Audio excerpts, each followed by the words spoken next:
Hello everyone, good evening. Am I properly audible to all of you? मुझे quickly confirm करेंगे. Am I properly audible? Great, thank you Gitika. तो ये हमारी law की first class है. I'll explain you the procedure. हम किस class में किस सीक्वेंस में टॉपिक्स कवर करने जा रहे हैं. ओके तो सबसे पहले हम यूनिट वन के सारे चार्ट्स को रिवाइज करेंगे. एंड बेस्ट ये है कि आप अपनी बुक अपने पास ओपन करके रखो. एंड जो भी मैं टॉपिक बोल रही हूँ आप भी just close your eyes and visualize करो कि जो चार्ट में ये चीजें हमने लिखी हुई थी मैं वो सारी रिकॉल कर पा रहा हूँ या नहीं. एंड जो भी आप रिकॉल नहीं कर पा रहे दैट इज इम्पोर्टेंट. है ना, हमें रिवीजन में यही फाइंड आउट करना होता है कि हमारा वीक पॉइंट क्या है, कि जब भी हमारी नेक्स्ट रिवीजन हो नेक्स्ट टेस्ट हो हम सबसे पहला फोकस उसके ऊपर दें. तो जो चीज आपको लगा यार ये मैम ने न्यू बताई है, ये मुझे पता ही नहीं था, मैं भूल गया, या ये मैं रिकॉल नहीं कर पा रहा, उस पे पेंसिल से जाके कोई भी मार्क लगा लो कि आपको पता चल जाए कि ये आपके लिए इम्पोर्टेंट है. सारे चार्ट्स को रिवाइज करने के बाद मैं एक फास्ट बुक रीडिंग भी करूंगी. वर्ड बाय वर्ड रीडिंग नहीं करेंगे बट एक फास्ट बुक रीडिंग करेंगे कि सारे टॉपिक्स हम लोगों ने अच्छे से कवर कर लिए हैं. Similarly, then we will cover unit 2 and then unit 3. I would request all of you कि प्लीज पूरा फोकस और अटेंशन मेंटेन करके रखो, क्योंकि ये class mostly one way communication है. नॉर्मली हम लोग क्लास में टू वे कम्युनिकेशन रखते हैं, एग्जाम्पल्स भी देते हैं, बट इसका पर्पस है फास्ट पेस में सब कुछ रिवाइज करना. इसी क्लास को आप एग्जाम के टाइम भी रिवीजन के लिए यूज कर सको, तो फास्ट पेस में रिवाइज करना. तो अटेंशन मेंटेन करना, फोकस मेंटेन करना आपकी पर्सनल रिस्पॉन्सिबिलिटी रहेगी. बीच में अगर कोई भी डाउट आता है आप मुझे चैट बॉक्स में बताओगे. अगर कोई भी स्पेसिफिक क्वेश्चन है जो आप चाहते हो मैं क्लास में डिस्कस करूं, आपको इम्पोर्टेंट लग रहा है, वो भी आप लोग मुझे व्हाट्सएप करोगे. व्हाट्सएप या जूम का chat box, I am comfortable with both, और मैं सारे डाउट्स एंड में लूंगी. पहले मैं पूरे टॉपिक के साथ ही कंटिन्यू करूंगी. चलो स्टार्ट करते हैं इंडियन कॉन्ट्रैक्ट एक्ट के फर्स्ट यूनिट के साथ. तो जो फर्स्ट यूनिट है इसका नेम है नेचर ऑफ कॉन्ट्रैक्ट्स. इसमें हम लोगों ने कुछ बेसिक चीजें पढ़ी कॉन्ट्रैक्ट के बारे में. तो जो कॉन्ट्रैक्ट एक्ट है ना, ये बना था 1872 में. पूरा नेम है इंडियन कॉन्ट्रैक्ट एक्ट 1872. ये इंडियन वर्ड का मतलब ये है it is applicable to whole of India including Jammu and Kashmir. जो इंडियन कॉन्ट्रैक्ट एक्ट है एक्चुअली इसके थ्री पार्ट्स हैं. जो इसका फर्स्ट पार्ट है उसमें हम लोग बेसिक्स सीखते हैं कि एक नॉर्मल वैलिड कॉन्ट्रैक्ट कैसे बनता है, उसकी परफॉर्मेंस के बारे में, उसकी ब्रीच के बारे में, ये सारे पॉइंट्स फर्स्ट पार्ट में कवर होते हैं. सेकंड पार्ट में अगर कोई गुड्स की सेल परचेज हो रही है उस टॉपिक को डिस्कस किया गया है. जो गुड्स की सेल परचेज है ये भी एक टाइप का कॉन्ट्रैक्ट है, बट ये एक अलग टाइप का कॉन्ट्रैक्ट है. ये भी है कॉन्ट्रैक्ट ही, तो इसके बारे में कुछ स्पेशल रूल्स बनाए गए हैं जो कि सेकेंड पार्ट में बताए गए.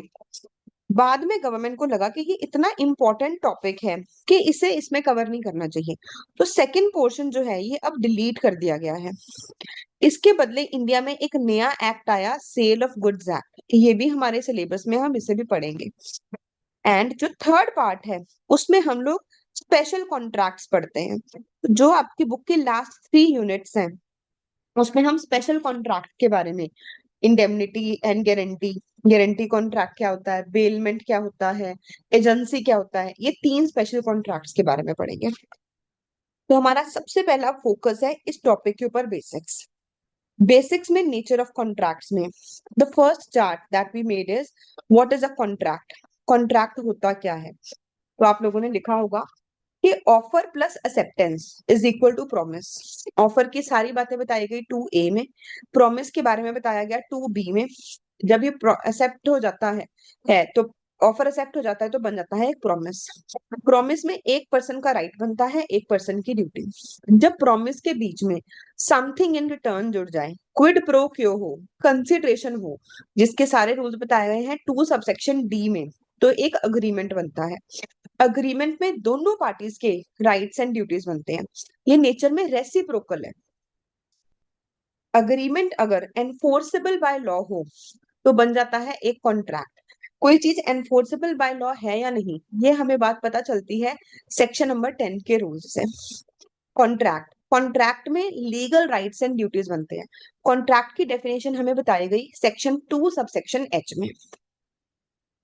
सेकंड चार्ट हम लोगों ने पढ़ा एनफोर्सेबिलिटी बाय लॉ। हमें पता कैसे चलता है कि कोई चीज एनफोर्सेबल बाय लॉ है? तो इसके दो पार्ट्स हैं।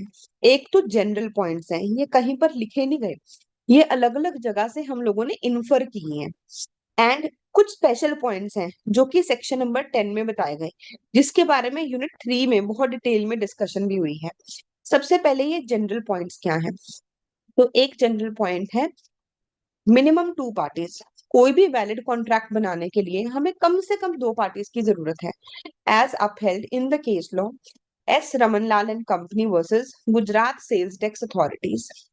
सेकंड, हम लोगों ने एक पॉइंट पढ़ा intention to create legal obligation. Parties के बीच में रिलेशनशिप कैसा है वो हमें मैटर नहीं करता। दो भाइयों के बीच में भी एक वैलिड कॉन्ट्रैक्ट बन सकता है। एंड कई बार ये भी पॉसिबल है कि दो फ्रेंड्स के बीच में एक वैलिड कॉन्ट्रैक्ट नहीं बन रहा। तो पार्टीज का आपस का रिलेशनशिप क्या है वो नहीं मैटर करेगा, इंटेंट मैटर करेगी। अगर पार्टीज का इंटेंशन है लीगल ड्यूटी क्रिएट करना तो वो एक वैलिड कॉन्ट्रैक्ट बनेगा। ये बात हमें एक्सप्लेन की गई in the case law Balfour versus Balfour. Third point, सिर्फ वही चीज एक वैलिड कॉन्ट्रैक्ट बन सकती है which is possible to perform. अगर कोई चीज को परफॉर्म ही नहीं किया जा सकता तो वो वैलिड कॉन्ट्रैक्ट बन ही नहीं सकती। पॉसिबिलिटी किस किस पर्सपेक्टिव से चेक करते हैं? हम पॉसिबिलिटी चेक करते हैं लीगली भी पॉसिबल होना चाहिए, फिजिकली भी पॉसिबल होना चाहिए। कब कब चेक करते हैं? दो बार चेक करते हैं। इनिशियल पॉसिबिलिटी, जिस दिन कॉन्ट्रैक्ट किया था उस दिन वो काम पॉसिबल होना चाहिए। एंड सब्सिक्वेंट इम्पॉसिबिलिटी, जिस दिन वो काम करने का टाइम आया, एक था किस दिन हमने अग्रीमेंट किया और एक है किस दिन हमने उसे परफॉर्म करना है। तो जब परफॉर्म करने का टाइम आया तब भी वो चीज पॉसिबल होनी चाहिए। फोर्थ पॉइंट है कंप्लायंस विद अदर लॉज। मुझे इंडियन कॉन्ट्रैक्ट एक्ट के रूल्स तो फॉलो करने ही हैं, बट अगर उस टॉपिक से रिलेटेड गवर्नमेंट ऑफ इंडिया ने कोई भी और लॉ बनाया है तो उस लॉ की भी कंप्लायंस करनी जरूरी है। And last point is consensus ad idem, या फिर हम लोग बोलते हैं सर्टेनिटी ऑफ मीनिंग। इसका मतलब ये है कि दो पार्टीज के बीच में सेम थिंग होनी चाहिए in the same manner in the minds of both the parties. जो दो लोग आपस में कॉन्ट्रैक्ट कर रहे हैं, अगर दोनों के माइंड में ये है कि वो मर्सिडीज परचेज कर रहे हैं तभी एक वैलिड कॉन्ट्रैक्ट होगा। अगर एक के माइंड में वैगनआर है और एक के माइंड में मर्सिडीज है तो वो एक वैलिड कॉन्ट्रैक्ट नहीं बन सकता। टर्म्स एंड कंडीशंस की पूरी क्लैरिटी पार्टीज के बीच में होनी जरूरी है। सेक्शन नंबर 10 की रिक्वायरमेंट्स क्या है? सेक्शन नंबर 10 कहता ऑल अग्रीमेंट्स आर कॉन्ट्रैक्ट। कहता मैं सारे अग्रीमेंट्स को ही कॉन्ट्रैक्ट बना दूंगा इफ, मतलब कि सारे अग्रीमेंट्स को कॉन्ट्रैक्ट बना दूंगा, मतलब कि अग्रीमेंट ज्यादा चीजें होती हैं, कॉन्ट्रैक्ट कम होते हैं। अग्रीमेंट का स्कोप वाइडर है, कॉन्ट्रैक्ट का स्कोप नैरोअर है। हाँ, लीगली कॉन्ट्रैक्ट की वैल्यू ज्यादा है पर जो स्कोप है वो अग्रीमेंट का ज्यादा है। तो लिखा गया all agreements are contract if they are entered into by free consent of parties who are competent to contract for legal consideration and objective unless declared void by law। अब इसमें सबसे पहला वर्ड आया हमारे पास फ्री कंसेंट होना चाहिए। Free consent के बारे में हम सेक्शन नंबर 13 से लेके 22 में पढ़ते हैं। कंसेंट का मीनिंग हमें बताया गया सेक्शन नंबर 13 में, यहाँ पे सेम कंसेंट का वही मीनिंग बताया गया consensus ad idem. Free consent का मीनिंग बताया गया सेक्शन नंबर 14 में, कहते सारा कंसेंट ही फ्री कंसेंट है एक्सेप्ट अगर पांचों में से कोई भी चीज हो, coercion, undue influence, fraud, misrepresentation and mistake. Next हमें बताया गया कि पार्टीज जो है वो कॉम्पिटेंट टू कॉन्ट्रैक्ट होनी चाहिए। कॉम्पिटेंट टू कॉन्ट्रैक्ट मतलब सेक्शन नंबर 11 एंड 12 तीन चीजें पूरी करनी है आपने। पार्टीज एज में मेजर होनी चाहिए, साउंड माइंड की होनी चाहिए and not disqualified by law. Third, objective and consideration legal होना चाहिए। तो ऑब्जेक्टिव और कंसिडरेशन एक ही टॉपिक है, दो अलग अलग टॉपिक्स नहीं है। तो सेक्शन नंबर 23 ने मुझे बताया कि ऑब्जेक्टिव और कंसिडरेशन लीगल कब कब होता है। सेक्शन नंबर 24 ने मुझे ये बताया कि कई बार ऐसा पॉसिबल है कि अग्रीमेंट का कॉन्ट्रैक्ट का कुछ हिस्सा लीगल है और कुछ हिस्सा इलीगल है, पार्ट्स में लीगल है, तो क्या होगा। एंड सेक्शन नंबर 25 ने मुझे कुछ एक्सेप्शंस बताई, कुछ ऐसे केसेस जहां बिना कंसिडरेशन के भी एक वैलिड कॉन्ट्रैक्ट बन जाता है। लास्ट पार्ट, कोई भी ऐसी चीज नहीं होनी चाहिए जो कि डिक्लेयर्ड वॉइड बाय लॉ है, जैसे लॉ ने वॉइड डिक्लेयर कर रखा है। तो हम लोगों ने 3 पॉइंट्स पढ़े। सेक्शन 26, रेस्ट्रेंट ऑन मैरिज नहीं होना चाहिए। 27, रेस्ट्रेंट ऑन ट्रेड, बिजनेस और प्रोफेशन नहीं होना चाहिए। 28, रेस्ट्रेंट ऑन लीगल प्रोसीडिंग्स नहीं होना चाहिए। थर्ड चार्ट हम लोगों ने पढ़ा टाइप्स ऑफ कॉन्ट्रैक्ट्स के बारे में। तो हम लोगों ने 3 बेसिस पे टाइप्स ऑफ कॉन्ट्रैक्ट को डिस्कस किया। सबसे पहले on the basis of formation, contract बना कैसे। एक होता है एक्सप्रेस कॉन्ट्रैक्ट, जिसमें वर्ड्स यूज किए गए हैं, चाहे वो ओरल है चाहे रिटर्न है, उसे हम एक एक्सप्रेस कॉन्ट्रैक्ट बोलेंगे। एंड ओरल और रिटर्न दोनों की ही इक्वल वैल्यू है। कॉन्ट्रैक्ट एक्ट ये नहीं बोलता कि कंपलसरी है राइटिंग में। तो मोस्ट ऑफ द केसेस में, कुछ एक्सेप्शंस हैं इसकी, but most of the cases में ओरल एंड रिटर्न दोनों कॉन्ट्रैक्ट से इक्वली वैलिड है। एक होता है इम्प्लाइड कॉन्ट्रैक्ट, जिसे कि हम टेसिट कॉन्ट्रैक्ट भी बोलते हैं। इम्प्लाइड कॉन्ट्रैक्ट में किसी पार्टी ने कुछ बोला नहीं है, पार्टी के एक्शंस या कंडक्ट के बेसिस पे एक कॉन्ट्रैक्ट बन रहा है। अगर किसी कुली ने मेरा बैग उठाया और मैंने उसे नहीं रोका, कोई स्टूडेंट मेरी क्लासेस अटेंड कर रहा है और मैं उसे अलाउ कर रही हूँ, तो यहाँ पर मेरे एक्शंस के बेसिस पे एक कॉन्ट्रैक्ट हो रहा है, कुछ ना करने की वजह से कॉन्ट्रैक्ट हो रहा है। एक होता है कॉजी कॉन्ट्रैक्ट। कॉजी वर्ड का मतलब होता है लाइक, कॉन्ट्रैक्ट के जैसा। तो कोई ऐसा कॉन्ट्रैक्ट जो कि लॉ ने हमारी ड्यूटी बना दी, मैंने किसी को ऑफर नहीं दिया, किसी ने मेरा ऑफर एक्सेप्ट भी नहीं किया, पर जो राइट्स एंड ड्यूटीज बने हैं वो जस्ट लाइक अ कॉन्ट्रैक्ट बने हैं, ऐसे कॉन्ट्रैक्ट को हम लोग बोलते हैं कॉजी कॉन्ट्रैक्ट। इसकी सबसे अच्छी एग्जांपल हमें याद रखनी है, फाइंडर ऑफ गुड्स। बाद में 6th चैप्टर भी इसी टॉपिक के ऊपर है, बट अभी के लिए हमें याद रखना है फाइंडर ऑफ गुड्स एक कॉजी कॉन्ट्रैक्ट है। एक होता है e commerce contract, electronic contract, इसे क्लिक कॉन्ट्रैक्ट या साइबर कॉन्ट्रैक्ट्स भी बोलते हैं। यहाँ पर हम लोग आईटी को यूज करके कॉन्ट्रैक्ट्स बनाते हैं, फॉर एग्जांपल जोमेटो से बर्गर ऑर्डर करना। फिर हम लोगों ने डिस्कस किए कि वैलिडिटी के बेसिस पे कॉन्ट्रैक्ट किस किस टाइप के होते हैं। एक होता है वैलिड कॉन्ट्रैक्ट, जिसने सारे रूल्स पूरे कर लिए कॉन्ट्रैक्ट एक्ट के, that is a valid contract. एक होता है वॉइड अग्रीमेंट। वॉइड अग्रीमेंट का मतलब क्या है, जिसकी लीगली कोई भी वैल्यू नहीं है, जो कि इनिशियली जिस दिन किया था उसी दिन उसकी कोई वैल्यू नहीं थी, legally null and zero in the eyes of law. इसे हम वॉइड एब इनिशियो भी बोलते हैं।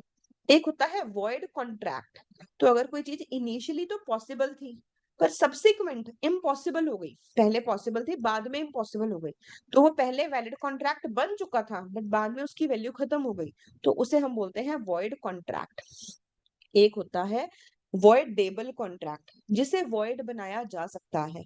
तो अगर किसी एक पार्टी का कंसेंट फ्री कंसेंट नहीं है, कोअर्शन के साथ कॉन्ट्रैक्ट किया, फ्रॉड किया, तो जिसके साथ फ्रॉड हुआ है, जिसके ऊपर कोअर्शन एक्सरसाइज है की गई है, उस पार्टी के पास ऑप्शन होती है, वो उस कॉन्ट्रैक्ट को कैंसिल कर सकती है।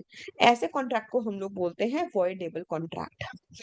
एक होता है इलीगल अग्रीमेंट, जिस कॉन्ट्रैक्ट में बाकी सारी बातें पूरी हुई हैं बट जो उसका ऑब्जेक्टिव और कंसिडरेशन है वो लीगल नहीं है, वो अनलॉफुल है, लॉ ने प्रोहिबिट किया हुआ है, इसे हम बोलते हैं इलीगल अग्रीमेंट।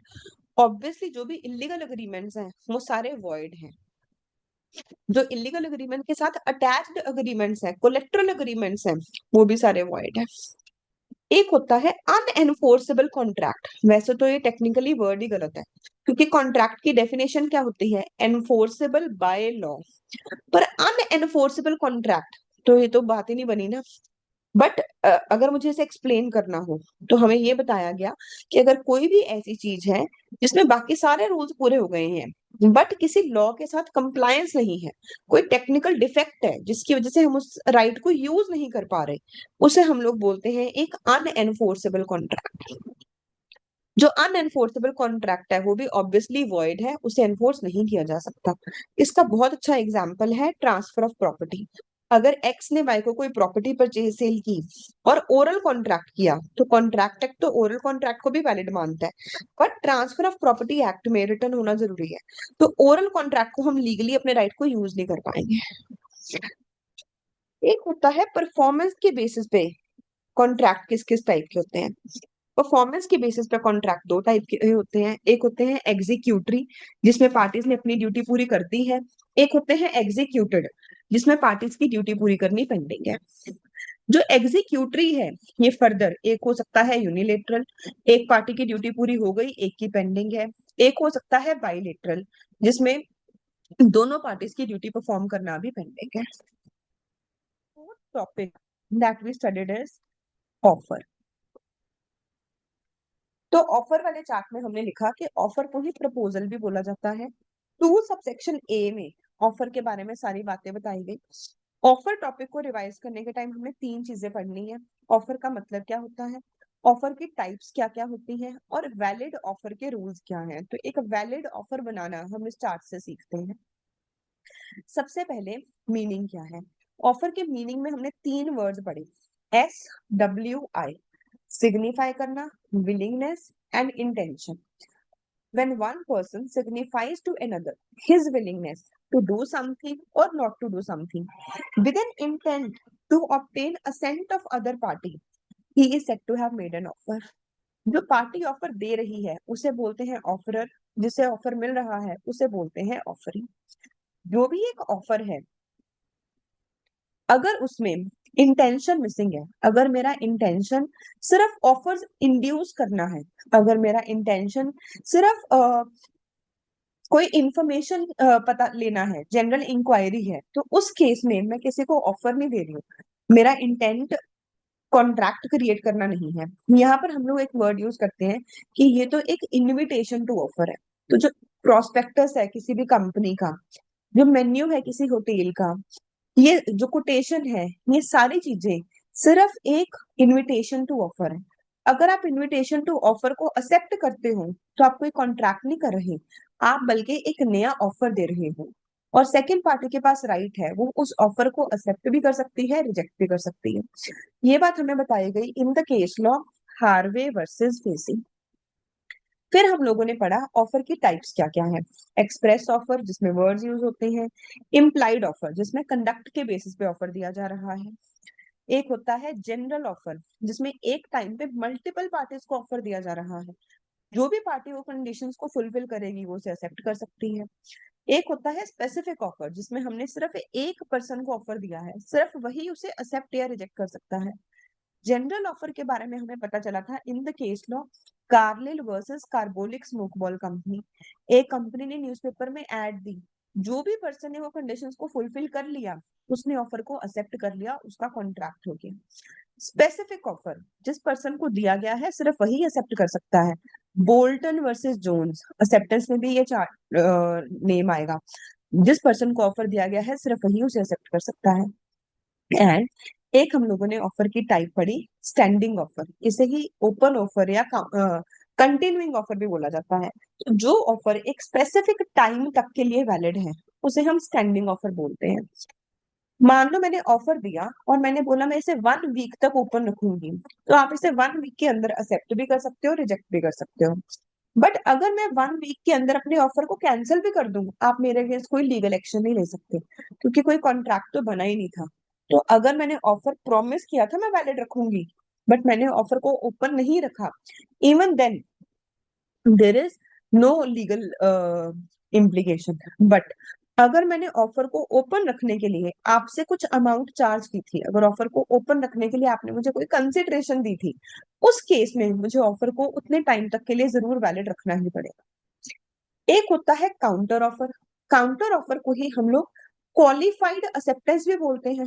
एक्सेप्टेंस के चार्ट में हम पढ़ते हैं कि जो एक्सेप्टेंस है वो एब्सोल्यूट होनी चाहिए एंड अनक्वालिफाइड होनी चाहिए। बट अगर एक्सेप्टेंस जो है वो क्वालिफाइड है, उसमें कोई कंडीशन लग गई है, तो वो एक काउंटर ऑफर है। जब ऑफर के बदले में नया ऑफर दिया जाता है तो एक काउंटर ऑफर बनता है। जब हम टॉपिक पढ़ेंगे रेवोकेशन ऑफ ऑफर, ऑफर खत्म कैसे होता है, जैसे ही कोई पर्सन नया ऑफर देता है पुराना ऑफर लैप्स हो जाता है, तो काउंटर ऑफर टॉपिक हमें वहां पर आया था। एक ऑफर के हमने पढ़ा क्रॉस ऑफर, जब दो पार्टीज एक दूसरे को सेम ऑफर दे रही हैं without knowledge that the other party is also giving the similar offer, तो उसे हम क्रॉस ऑफर बोलते हैं। इसे भी एक्सेप्टेंस की जरूरत है, दोनों में से कोई भी पार्टी इसे एक्सेप्ट कर सकती है। तो हम लोगों ने पढ़ लिया ऑफर का मीनिंग, एंड ऑफर की टाइप्स। एक और टॉपिक आया बीच में, ऑफर के लिए रूल्स क्या है वैलिड ऑफर बनाने के लिए। तो हम लोगों ने 3 मेन रूल्स पढ़े। एक हम लोगों ने रूल पढ़ा कि जो ऑफर है it must be communicated, offer को कम्युनिकेट करना जरूरी है। एंड द ऑफर, इसी से एक और बात पता चलती है कि offeree must have knowledge of offer before acceptance. ये बात हमें पता चली लालमन शुक्ला वर्सेस गौरीदत्त से। सेकंड हम लोगों ने एक टॉपिक पढ़ा कि ऑफर में भी कंडीशनल, जो एक्सेप्टेंस है वो अनकंडीशनल होनी जरूरी है, पर जो ऑफर है उसमें मैं कोई भी कंडीशन लगा सकती हूँ, या कोई भी मोड, कि किस मोड से तुम पेमेंट करोगे, किस मोड से तुम ऑफर को एक्सेप्ट करोगे, टाइम लिमिट, मैं किसी भी तरह की कंडीशन लगा सकती हूँ। Offer can be conditional and but there can not be a condition the non compliance of which amounts to acceptance. मैं सामने वाले का रिजेक्शन का राइट नहीं खत्म कर सकती। अगर मैंने कोई ऐसी कंडीशन लगाई है जिसकी वजह से सामने वाले का रिजेक्शन का राइट ही खत्म हो गया, non compliance amounts to acceptance, ये जो ऑफर है ये वैलिड ऑफर नहीं होगा। तो ये सारी बातें हम लोगों ने पढ़ी सेक्शन 2 सबसेक्शन ए में। मैंने टाइप्स ऑफ कॉन्ट्रैक्ट में एक टाइप मिस कर दिया। एक हम लोगों ने और टाइप पढ़ा था, स्टैंडर्ड कॉन्ट्रैक्ट। तो स्टैंडर्ड कॉन्ट्रैक्ट एक ऐसा कॉन्ट्रैक्ट है जिसमें टर्म्स एंड कंडीशंस फिक्स्ड है। फॉर एग्जांपल मैं बैंक से लोन लेने गई, तो एक 30 to 40 पेजेस की बुकलेट है जिसमें टर्म्स एंड कंडीशंस लिखी हुई हैं, स्टैंडर्ड टर्म्स एंड कंडीशंस है। कोई भी लोन लेगा बैंक सबके साथ सेम रूल्स के बेसिस पे ही कॉन्ट्रैक्ट करेगा। ऐसे कॉन्ट्रैक्ट को हम लोग स्टैंडर्ड कॉन्ट्रैक्ट बोलते हैं। अब जब मैंने लोन लिया उसमें काफी सारे पॉइंट्स लिखे हुए थे, मुझे ऑप्शन मिला था रीड करने का, बट मैंने चूज किया कि मैं रीड नहीं करूंगी। क्या फिर भी ये कॉन्ट्रैक्ट मेरे ऊपर अप्लाई होगा, ये रूल्स मेरे ऊपर अप्लाई होंगे? Answer is yes. अगर स्टैंडर्ड कॉन्ट्रैक्ट को मैंने एक्सेप्ट किया है, whether I have read the points और not read the points, they are still enforceable, वो एनफोर्सेबल है। बट अगर मुझे एक ऐसी पोजीशन में डाला गया था कि मैं उसे पढ़ ही नहीं सकती, जल्दी क्रिएट की गई कि विद इन 5 मिनट्स आपको पेपर्स को साइन करना है, तो पॉसिबल नहीं है कि मैं विद इन 5 मिनट्स डॉक्यूमेंट्स को रीड करूं, तो इस केस में ये रूल्स मेरे ऊपर अप्लाई नहीं होंगे, ये वॉइड होगा, ये वैलिड कॉन्ट्रैक्ट नहीं बनेगा। सिमिलरली जब भी अब कॉन्ट्रैक्ट्स बनते हैं उसमें ना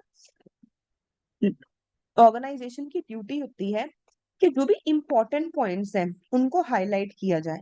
तो जब मैं बैंक से लोन लेने जा रही हूँ, सिंपल इंटरेस्ट होगा या कंपाउंड इंटरेस्ट, ईएमआई की डेट क्या होगी, एंड ये पेनल्टी कितनी लगेगी अगर मैंने ईएमआई टाइम पे नहीं की, ये कुछ बहुत इंपॉर्टेंट चीजें हैं।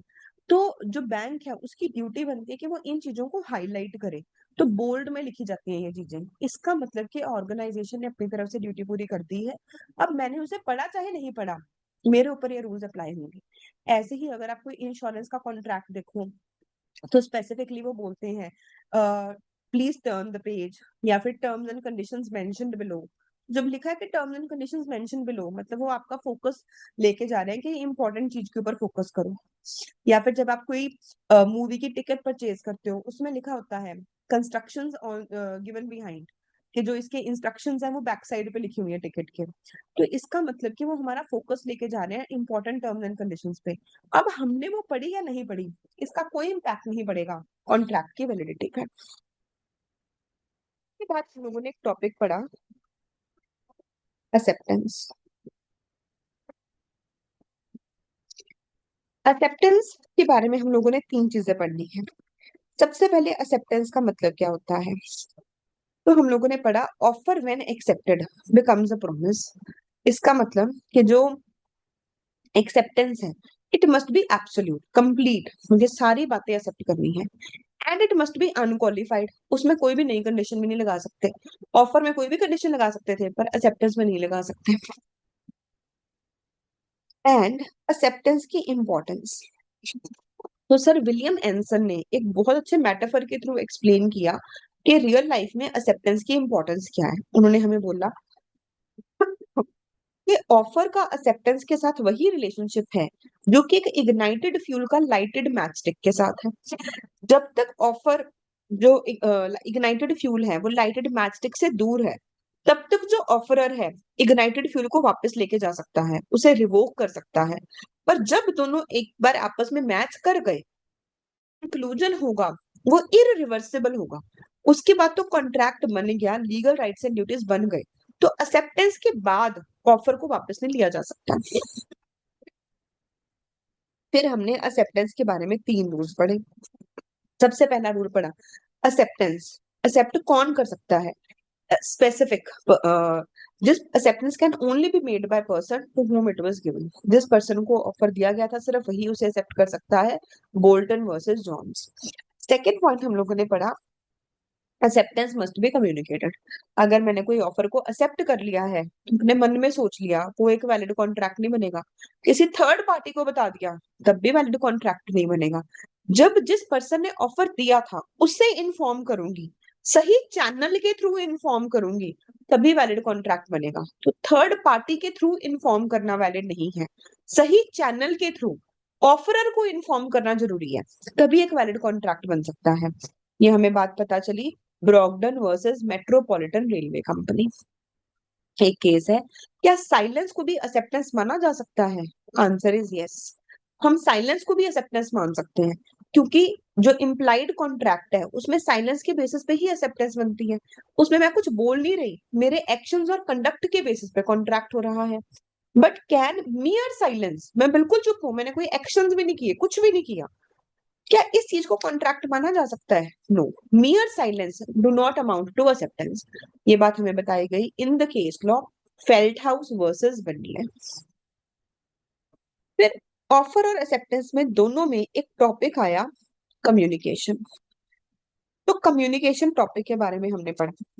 कम्युनिकेशन टॉपिक के बारे में हमने 3 चीजें पढ़ी। एक तो हमने ये पढ़ा कि कम्युनिकेशन कौन कौन से मोड में हो सकती है।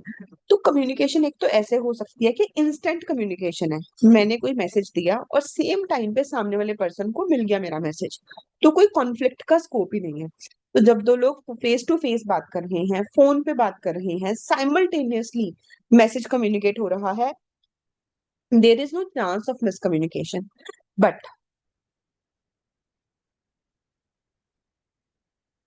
बट अगर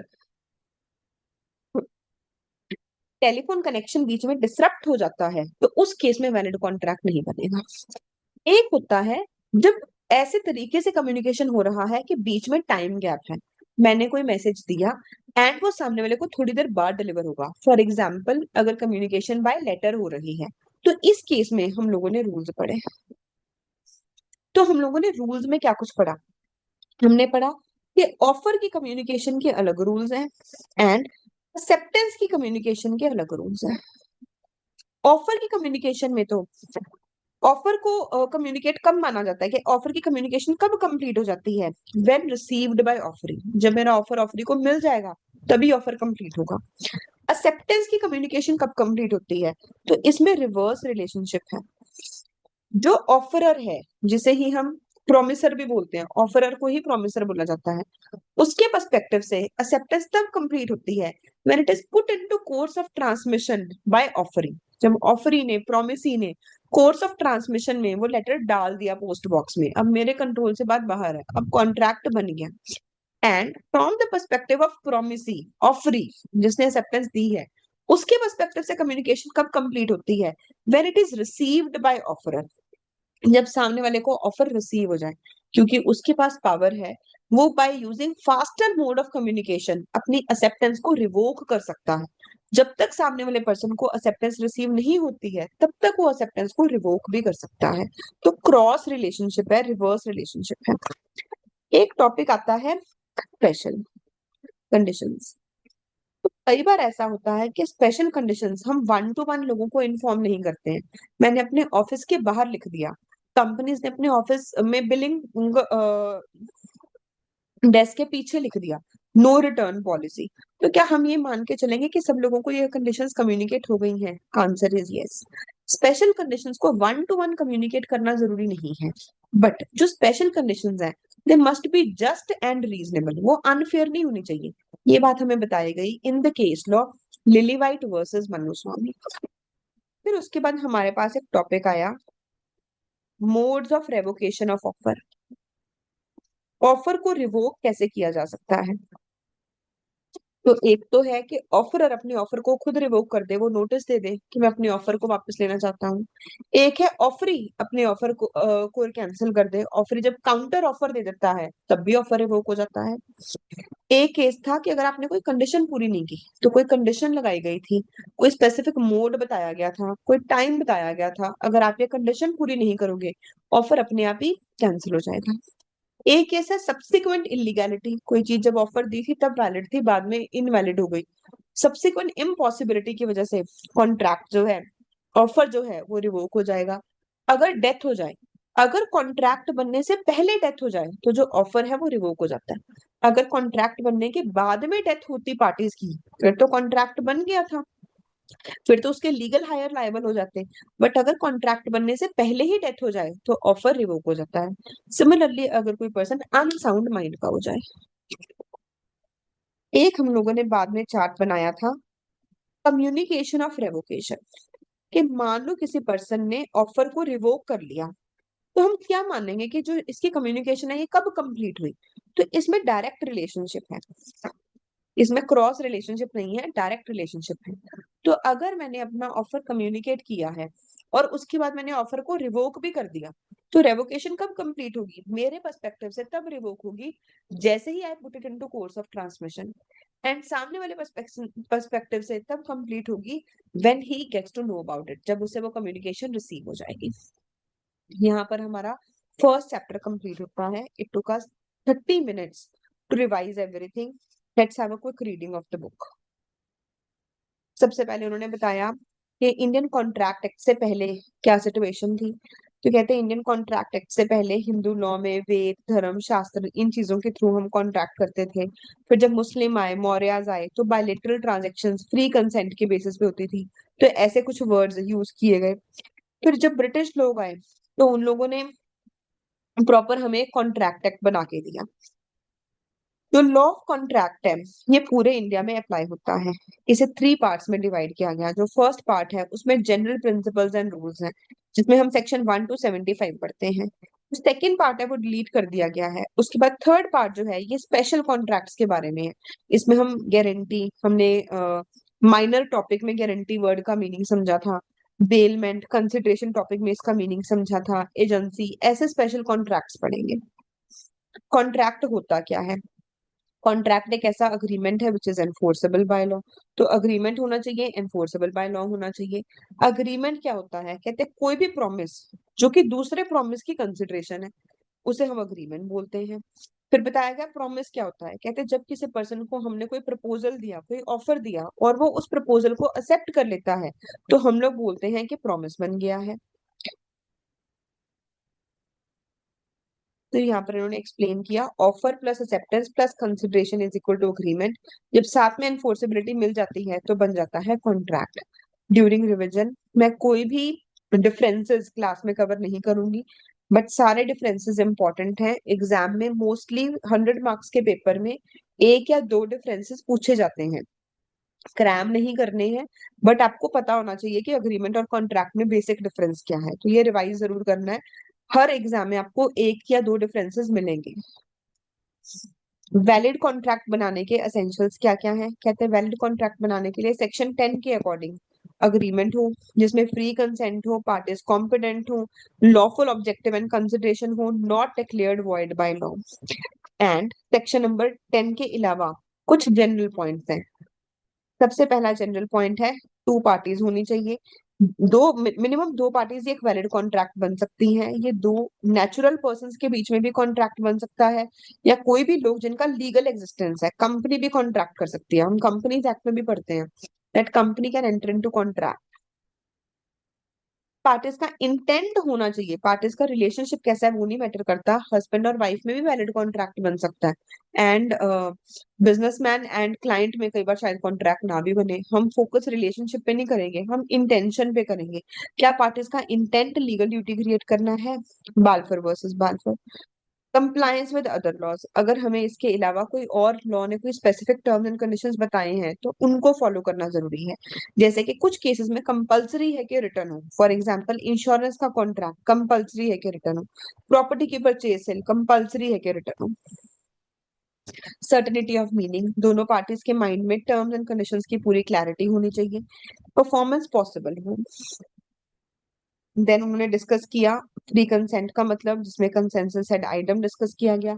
पार्टीज की competency, major, sound mind, not disqualified by law. Consideration का मतलब something in return. Lawful objective and consideration, जिसे हम थर्ड चैप्टर में डिटेल में पढ़ेंगे, जिसे हमने इस शॉर्ट फॉर्म के साथ याद किया हुआ है। कोई भी काम जो कि फॉरबिडन बाय लॉ है, या इनडायरेक्टली डिफीट करता है प्रोविजंस ऑफ लॉ, या फिर फ्रॉडुलेंट है, injury to property of another करता है, या फिर इमोरल है, या अगेंस्ट पब्लिक पॉलिसी है। तो यहाँ पर देखो, अब तुम्हें ये वर्ड ज्यादा अच्छे से समझ आएंगे थर्ड चैप्टर में, क्योंकि हमने इसे डिटेल में पढ़ लिया। कहते हैं इसे वॉइड ना डिक्लेयर कर रखा हो, तो कुछ चीजों को तो लॉ ने फिक्स ही कर रखा है कि ये तो वॉइड है, ये तो कभी वैलिड बन ही नहीं सकती। तो ऐसी कोई भी चीज जो होगी, that would become void. Contract किस किस टाइप का होता है वैलिडिटी के बेसिस पे? Valid contract, void contract, voidable contract. Voidable कब कब होता है? सेक्शन 15, कोवर्शन, अनड्यू इन्फ्लुएंस, मिसरिप्रेजेंटेशन और फ्रॉड। 15, 16, 17 में फ्रॉड एंड 18 में मिसरिप्रेजेंटेशन। इसका कॉन्सिक्वेंस हमें सेक्शन नंबर 19 में बताया गया है, और हम हमेशा ये लाइन याद करते हैं, voidable at the option of the person whose consent was so obtained. Illegal contract, जिसे लॉ ने फोरबिड किया हुआ है, जिसमें बाकी सब कुछ ठीक है पर जो ऑब्जेक्टिव है वो लीगल नहीं है, अनलॉफुल ऑब्जेक्टिव है। ऑब्जेक्टिव और कंसिडरेशन एक ही बात है, बस पर्सपेक्टिव डिफरेंट है। जिसका राइट क्रिएट होता है उसके लिए हम ऑब्जेक्टिव वर्ड यूज करते हैं, जिसकी ड्यूटी क्रिएट होती है उसके लिए कंसिडरेशन यूज करते हैं। अनएनफोर्सेबल कॉन्ट्रैक्ट, जो कि वैसे बिल्कुल ठीक है बट उसमें कोई टेक्निकल डिफेक्ट है जिसकी वजह से हम इसे एनफोर्स नहीं कर पा रहे। फॉर्मेशन के बेसिस पे एक्सप्रेस, जब पार्टीज ने टर्म्स एंड कंडीशंस डिस्कस किए हैं ओरल या रिटन। इम्प्लाइड, प्रॉपर डिस्कस नहीं किए, उनके एक्शंस, उनके कंडक्ट के बेसिस पे कॉन्ट्रैक्ट हो रहा है, जैसे कि टेसिट कॉन्ट्रैक्ट। ध्यान में रखेंगे, जब आप एटीएम से कैश विड्रॉ करने जाते हो तो एटीएम से कैश विड्रॉ करने जाना एक टेसिट कॉन्ट्रैक्ट है। कॉजी कॉन्ट्रैक्ट, ये सच में कॉन्ट्रैक्ट नहीं है, ये कॉन्ट्रैक्ट के जैसा है। कॉजी वर्ड का मतलब ही क्या है? Like a contract. ये कॉन्ट्रैक्ट के जैसा क्यों है? क्योंकि इसमें राइट्स एंड ड्यूटीज तो बिल्कुल कॉन्ट्रैक्ट के जैसे ही बनते हैं, पर ये कॉन्ट्रैक्ट क्यों नहीं है? क्योंकि इसमें कोई ऑफर एक्सेप्टेंस नहीं होता। तो there is no offer, no acceptance, but the rights and duties are just like a contract. Rights and duties are just like a contract, जैसे कि finder of goods. E contracts, इसे ही हम E commerce या EDI contracts या click contracts भी बोलते हैं। इन केसेस में हम इलेक्ट्रॉनिक मींस को यूज करके, आईटी को यूज करके एक वैलिड कॉन्ट्रैक्ट बनाते हैं। परफॉर्मेंस के बेसिस पे एग्जीक्यूटेड, जब दोनों पार्टीज ने अपनी ड्यूटी पूरी कर दी है। जो कंसिडरेशन है वो पास्ट में है, कंसिडरेशन हो चुकी है। एग्जीक्यूटरी, जब कंसिडरेशन जो है वो अभी फ्यूचर में है, तो उसे हम एग्जीक्यूटरी बोलते हैं। हम कंसिडरेशन के रूल्स में भी ये टॉपिक पढ़ेंगे। उसमें एक आता है यूनिलेटरल, जब एक पार्टी ने अपनी ड्यूटी पूरी कर दी है, दूसरी पार्टी की ऑब्लिगेशन अभी आउटस्टैंडिंग है। बाइलेटरल, जब दोनों पार्टीज की ड्यूटी अभी पेंडिंग है। स्टैंडर्ड कॉन्ट्रैक्ट, ये एक ऐसा कॉन्ट्रैक्ट है जो कि हम एनफोर्स करते हैं on another who is unaware of the content of the document. एक पर्सन कहता मुझे तो कंटेंट ही नहीं पता, मुझे पता ही नहीं इस अग्रीमेंट में क्या लिखा हुआ है, मैंने बैंक से लोन किया, मैंने साइन कर दिया, मैंने पढ़ा ही नहीं, पर हम कहते हैं ये तो फिर भी तुम्हारे ऊपर अप्लाई होगा। It is enforced even if the person is unaware of the content of contract, provided the party wanting to enforce has given notice. कहते पर ऐसा नहीं कि हमेशा ही अप्लाई हो जाएगा। आपने नोटिस दिया हो, आपने सामने वाले को बताया हो कि ये रूल्स हैं, ये इंपॉर्टेंट टर्म्स एंड कंडीशंस हैं, तो इसलिए बैंक्स जब लोन देते हैं कुछ चीजों को वो हाईलाइट करते हैं। ऑफर के बारे में, when one person signifies to another his willingness to do or abstain from doing, abstain मतलब ना करना कोई चीज, not to do, from doing anything with a view to obtain assent of other party, he is said to make a proposal। ये जो point है इससे हमें ये पता चलता है कि जो ऑफर है वो नेचर में पॉजिटिव भी हो सकता है, नेगेटिव भी। सिमिलरली जो कंसिडरेशन है वो भी पॉजिटिव भी हो सकती है, नेगेटिव भी। कोई काम करना भी ऑफर हो सकता है, कोई काम ना करना भी ऑफर हो सकता है। जो पर्सन ऑफर देता है, ऑफरर या प्रोमिसर, जिसे ऑफर मिलता है, ऑफरिंग। जब कोई पर्सन ऑफर को एक्सेप्ट कर लेता है, उसे प्रोमिसी या एक्सेप्टर बोला जाता है। एक वैलिड ऑफर के लिए जो पर्सन ऑफर दे रहा है उसे एक्सप्रेस करना कि मैं ये चाहता हूँ, तो सिर्फ कोई अपनी बात बताना, मैं कार परचेज करना चाहती हूँ, इज नॉट एन ऑफर। मैं मर्सिडीज कंपनी को जाके बोलूँ कि मैं ये कार परचेज करना चाहती हूँ, इसका क्या कॉस्ट है, that is an offer. Willingness होनी चाहिए कि मैं ये काम करना चाहती हूँ। जो विलिंगनेस है उसमें इंटेंट होना चाहिए सामने वाले का असेंट लेना। ये पॉजिटिव भी हो सकता है, नेगेटिव भी। हम लोगों ने सारे टॉपिक्स अच्छे से समझ लिए। General, one two many offer दिया जा रहा है। Specific, one two one offer दिया जा रहा है। काउंटर, ऑफर के बदले में एक नया ऑफर दिया जा रहा है। क्वालिफाइड एक्सेप्टेंस बोलते हैं। क्रॉस, दोनों पार्टीज एक दूसरे को साइमल्टेनियसली सेम ऑफर दे रही हैं without knowledge that the other party is also giving such offer. Standing offer, which is open for a specific time period, which continues to be valid for a specific period of time. यहाँ पे हम लोग पढ़ते हैं कार्नेट versus carbolic, और यहाँ पर Bolton versus Johns. Valid offer के लिए रूल्स क्या है? तो वैलिड ऑफर में जब आप थियोरेटिकली पढ़ोगे तो कुछ रूल्स रिपीट किए गए हैं, जो हम लोगों ने ऊपर जनरल पॉइंट्स पढ़े, तो मैंने ये चार्ट में नहीं लिखवाए हुए। एंड थ्योरी क्वेश्चन नहीं आता है, बट अदरवाइज आप सबको नॉलेज है इन रूल्स की। जो हम लोगों ने जनरल पॉइंट्स पढ़े वही यहाँ पर रिपीट हो रहे हैं। कहते हैं आपका इंटेंट होना चाहिए लीगल रिलेशनशिप वाला। बाल्फर वर्सेस बाल्फर को एक्सप्लेन किया। ये सोशल इन्विटेशन, जो डोमेस्टिक अग्रीमेंट्स हैं, वो वैलिड कॉन्ट्रैक्ट नहीं बन सकते। जो ऑफर है वो सर्टेन होना चाहिए, डेफिनेट होना चाहिए, वेग नहीं होना चाहिए। तो हम लोगों ने स्पेसिफिकली एक रूल पढ़ा, सर्टेनिटी ऑफ मीनिंग। अगर जो ऑफर है वो वेग है, समझ ही नहीं आ रहा, ये वैलिड कॉन्ट्रैक्ट नहीं बनेगा।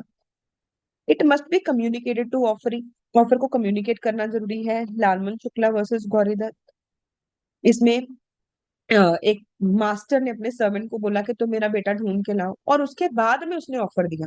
तो जो सर्वेंट की ड्यूटी थी वो पहले ही क्रिएट हो चुकी थी, तो इस केस में वो पुराने ऑफर को यूज नहीं कर सकता। इंटेंट होना चाहिए सामने वाले का असेंट लेना। ऑफर कंडीशनल हो सकता है, but there can't be a condition the non compliance of which amounts to acceptance. फिर उन्होंने दो टॉपिक्स एक्सप्लेन किए, जो रूल्स हमने पढ़े, टाइप्स पढ़ी, वो एक्सप्लेन की। ये इंपॉर्टेंट पॉइंट है। कहते हैं ऑफर स्टेटमेंट ऑफ इंटेंशन, सिर्फ अपने कोई इंटेंशन बता रहा है, दैट इज नॉट ऑफर। मैं चाहती हूँ मर्सिडीज परचेज करना, that is not an offer. मैं ऑफर इनवाइट कर रही हूँ, मैंने न्यूज़पेपर में ऐड किया, I want to purchase a second hand Mercedes. जो भी मर्सिडीज सेल करना चाहते हैं प्लीज मुझे व्हाट्सएप करें details. Now that is an invitation to offer, मैं ऑफर मंगवा रही हूँ।